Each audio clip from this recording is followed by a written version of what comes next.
करके आते हैं कि हम भी उनके सड़कें बनवाएंगे, नालियां बनवाएंगे, लेकिन जीतने के बाद हमारे जो पद का औचित्य है केवल प्रधान बनाने तक सीमित कर दिया जाता है। उसके बाद हमारा इस पद का कोई औचित्य नहीं रह जाता है। International brands and smartwatches collection with great offers at Minute to Style. Let's go on time with the stylish designer collection. Minute to Style near Martindale Bridge, Station Road and Anasagar Circular Link Road, Ajmer.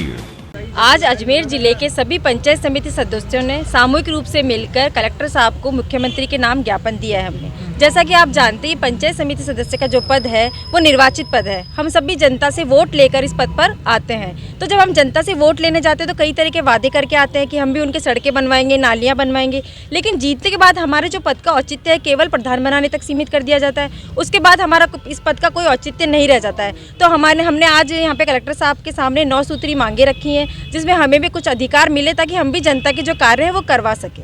आज collector से मिले हैं, क्या आश्वासन? हाँ, ये कि collector साहब ने हमें पूरा आश्वासन दिया है कि हमारी मांगे जरूर वो आगे तक पहुंचाएंगे, और अगर फिर भी आगे तक हमारी मांगे नहीं पहुंचती है तो फिर हम जयपुर जाकर विधानसभा का घेराव करेंगे, मुख्यमंत्री जी से जाके मिलेंगे, क्योंकि अब ये जो पंचायत समिति जो सदस्य का संघ है अब ये पीछे नहीं हटेगा। ये अपने अधिकारों की आवाज दूर तक लेकर जाएगा। अब हमारा हक मांगे।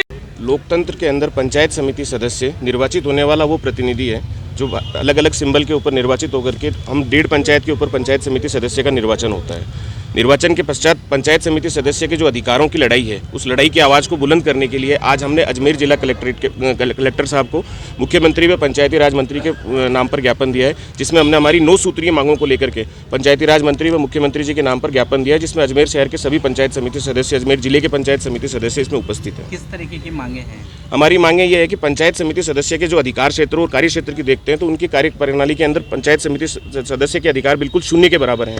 हमारी मांग ये है कि पंचायत समिति सदस्य का एक मानदेय तय किया जाना चाहिए। हमारी मांग ये है कि पंचायत समिति सदस्य को उसके अधिकार दिए जाने चाहिए। पंचायत समिति सदस्य के द्वारा बजट का आवंटन किया जाना चाहिए। पंचायत समिति सदस्य का एक अलग से पृथक कार्यालय होना चाहिए। इस प्रकार की विभिन्न 9 सूत्रीय मांगों को लेकर के हमने आज ज्ञापन दिया है। इस्तीफा देने की भी मांग? बिल्कुल निश्चित रूप से यदि पंचायत समिति सदस्यों की मांगों पर सरकार द्वारा विचार नहीं किया जाएगा तो हम राजस्थान के सभी पंचायत समिति सदस्य आने वाले समय में अपने इस्तीफे भी देने की पेशकश करते हैं।